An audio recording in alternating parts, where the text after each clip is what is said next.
नमस्ते बच्चों, आनंद tutorial kids channel पर आप सभी का स्वागत है। बच्चों, आज की पाठशाला में हम कक्षा 5वीं विषय हिंदी विषय में बच्चों हमारा पाठ 16 बचाओ। बच्चों, इस पाठ में हमें बताया गया है ये जो प्रकृति है हमें जीने के लिए सूर्य प्रकाश देती है, हवा देती है, पानी देती है और यही प्रकृति हमें भूकंप, बाढ़, सुनामी जैसे आपदाएं भी देती हैं। ये आपदाएं बहुत विनाश करती हैं। इसके कारण बहुत सारे लोग मर जाते हैं, धन संपत्ति की हानि होती है ना बच्चों। जब बाढ़ आती है तो बाढ़ में कितने लोगों के घर का बह जाते हैं, सामान पूरा खराब हो जाता है। और जब भूकंप आता है तो कितने लोग बेघर हो जाते हैं। ये सारी आपदाएं हमें प्राकृतिक देती है ना। तो प्राकृतिक ये जो आपदाएं देती हैं उससे हम कैसे अपना बचाव करें वो हमें इस पाठ के द्वारा सिखाया जा रहा है।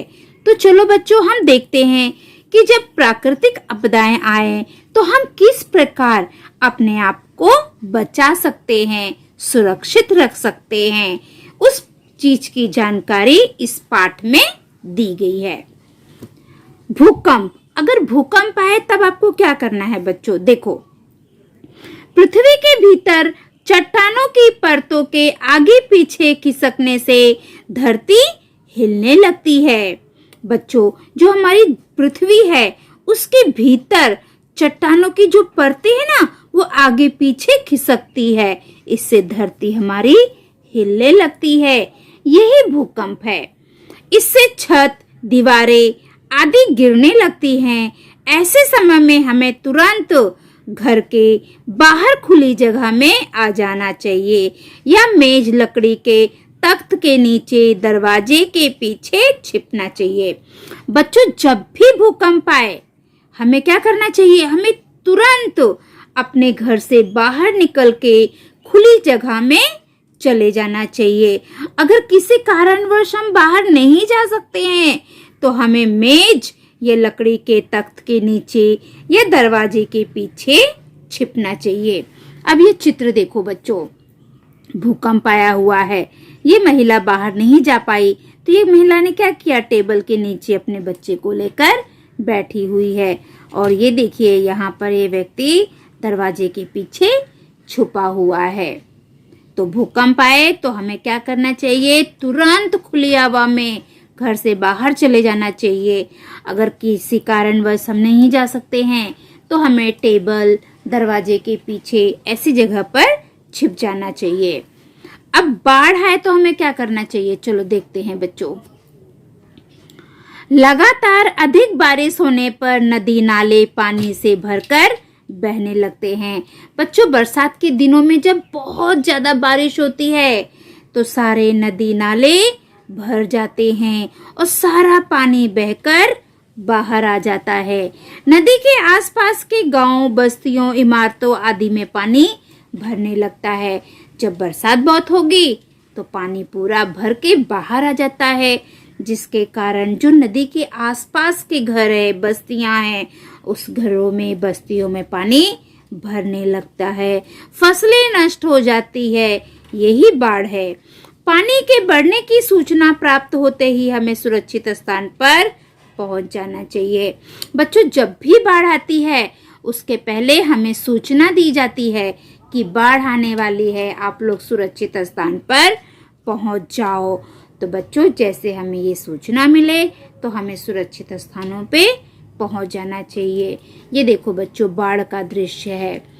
अभी पिछले साल हमारे यहाँ इतना बरसात हुई थी बच्चों, सभी के घरों में, जो हमारे यहाँ नीचे चौल है, सभी के घरों में इतना पानी भर गया था। वो बेचारों का इतना नुकसान हुआ, खाना नुकसान हो गया, बिस्तर खराब हो गए, बुक खराब हो गए। तो हम लोगों ने और हमारे सोसाइटी के लोगों ने हमारे टेरिस पर उन्हें रुकने दिया, उनके लिए जिससे जो भी हो सका हम लोगों ने उनकी मदद की। मैंने कपड़े दिए, हमारा ब्रेड का दुकान है तो हमने ब्रेड दिया। ऐसे मतलब सब लोगों ने अपने अपने हिसाब से मदद की है। इसी प्रकार आप भी करिए। लेकिन कभी भी अगर बाढ़ की हमें सूचना मिलती है तो हमें तुरंत सुरक्षित स्थान पर चले जाना चाहिए। अब आगे है तो सुनामी। समुद्र के तल में भूकंप आने पर ऊंची ऊंची लहरें उत्पन्न होती है, यही त्सुनामी है। त्सुनामी की सूचना मिलते ही तटवर्ती प्रदेश में रहने वाले लोगों को तुरंत ही सुरक्षित स्थानों पर चले जाना चाहिए। हमें समुद्र तट को पाटकर बस्तियां नहीं बनाना चाहिए। त्सुनामी की पूर्व सूचना देने वाले यंत्र आजकल विकसित हो रहे हैं। जब बच्चों सुनामी आती है तो हमें सूचना देते हैं तो हमें सुरक्षित स्थानों पर चले जाना चाहिए। ये देखिए, ये सुनामी का दृश्य है ना। तो जब भी हमें ऐसी सूचना मिले तो हमें वहां से हट जाना चाहिए। तो बच्चों, आज के पाठ में हम जब प्राकृतिक आपदाएं आए तो हम किस प्रकार उनसे अपनी रक्षा करें, किस प्रकार अपना बचाव करें, वो हमने इस पाठ से सीखा है। अब बच्चों, हम इसके स्वाध्याय के प्रश्न उत्तर करते हैं। तो चलो बच्चों, हम स्वाध्याय शुरू करते हैं। तो बच्चों, सबसे पहले हम शब्द अर्थ करेंगे। चट्टान, भारी और बड़ा पत्थर। परत, तह, अस्तर। तुरंत, फौरन। तख्त, लकड़ी का बना पलंग। लगातार, बिना रुके हुए। बस्ती, आबादी, कस्बा। नष्ट, बर्बाद। सुरक्षित, जहाँ खतरा ना हो। तल, नीचे की सतह।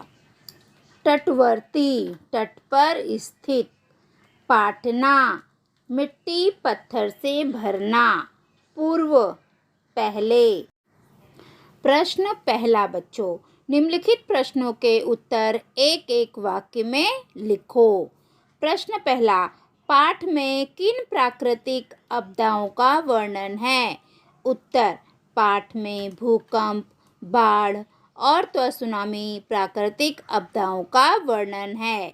दूसरा, भूकंप आने पर क्या होता है? उत्तर, भूकंप आने पर घरों की छत, दीवारें आदि गिरने लगती है। तीसरा, लगातार अधिक बारिश होने पर क्या होता है? उत्तर, लगातार अधिक बारिश होने पर नदी नाले पानी से भरकर बहने लगते हैं। चौथा, बाढ़ की सूचना प्राप्त होते ही क्या करना चाहिए? उत्तर, बाढ़ की सूचना प्राप्त होते ही सुरक्षित स्थान पर पहुंच जाना चाहिए। पांचवा, समुद्र के तल में भूकंप आने पर क्या होता है? उत्तर, समुद्र के तल में भूकंप आने पर ऊंची ऊंची लहरें उत्पन्न होती है। तो बच्चों, यहाँ पे हमारा प्रश्न उत्तर समाप्त हो गया है। प्रश्न दूसरा, सही विधान के सामने सही और गलत विधान के सामने गलत का चिन्ह लगाओ। पहला, बाढ़ आने पर घर से बाहर निकल जाना चाहिए। गलत। दूसरा, भूकंप का कारण अधिक बारिश है। गलत। तीसरा, समुद्र के तट को पाटकर बस्तियां नहीं बनानी चाहिए। सही।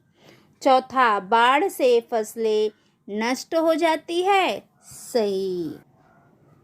प्रश्न तीसरा, निम्नलिखित प्रश्नों के उत्तर विस्तार में लिखो। पहला, भूकंप आने पर क्या करना चाहिए?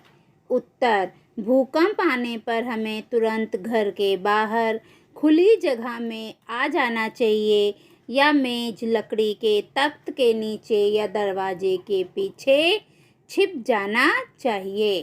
प्रश्न दूसरा, बाढ़ क्या है? उत्तर, लगातार अधिक बारिश होने पर नदी नाले पानी से भरकर बहने लगते हैं। नदी के आसपास के गांवों, बस्तियों, इमारतों आदि में पानी भर जाता है। फसलें नष्ट हो जाती है, यही बाढ़ है। तीसरा, बाढ़ आने पर क्या होता है? उत्तर, बाढ़ आने पर नदी के आसपास के गांव में पानी भर जाता है, बस्तियां पानी में डूबने लगती है, इमारतों में भी पानी भर जाता है, खेतों में पानी भर जाने से फसलें नष्ट हो जाती है। प्रश्न चौथा, त्सुनामी क्या है? त्सुनामी आने पर क्या करना चाहिए? उत्तर, समुद्र के तल में भूकंप आने पर ऊंची लहरें उत्पन्न होती है, यह त्सुनामी है। त्सुनामी आने पर समुद्र के आसपास रहने वाले लोगों को तुरंत सुरक्षित स्थानों पर पहुंच जाना चाहिए। पांचवा, प्राकृतिक विपदाएं कौन सी हैं? लिखो। उत्तर, भूकंप, बाढ़, अकाल, त्सुनामी, तूफान, बादल फटना, बिजली गिरना आदि प्राकृतिक आपदाएं हैं। प्रश्न चौथा, निम्नलिखित शब्दों के बहुवचन के रूप में लिखो। उत्तर, बहुवचन लिखना है बच्चों। इमारत का इमारतें, लहर लहरें, चट्टान चट्टानें, दीवार दीवारें, फसल फसलें, सड़क सड़कें। ठीक है, नीचे भी उत्तर लिखा गया है। पांचवा, आपदा और विपदा दोनों का अर्थ एक ही होता है, इसलिए ये समानार्थी शब्द हैं। कोष्टक में दिए गए शब्दों के समानार्थी शब्द लिखो। कोष्टक में पृथ्वी, पानी, बारिश, सूचना, तुरंत, समुद्र, आपदा। बच्चों, इन सब के हमें समानार्थी शब्द लिखना है। तो सबसे पहले पृथ्वी, पृथ्वी का समानार्थी शब्द धरती। पानी, पानी का समानार्थी जल। बारिश, बारिश का समानार्थी बरसात भी होता है, वर्षा भी। सूचना, सूचना का समानार्थी शब्द खबर, समाचार। तुरंत, तुरंत का समानार्थी शब्द फौरन। समुद्र, समुद्र का समानार्थी शब्द सागर। आपदा, आपदा का समानार्थी शब्द विपदा। ठीक है बच्चों, तो बच्चों यहाँ पर हमारी ये पाठशाला समाप्त होती है। अगर आपको ये वीडियो पसंद है तो मेरे वीडियो को लाइक करें, सब्सक्राइब करें। Thank you for watching. Bye bye.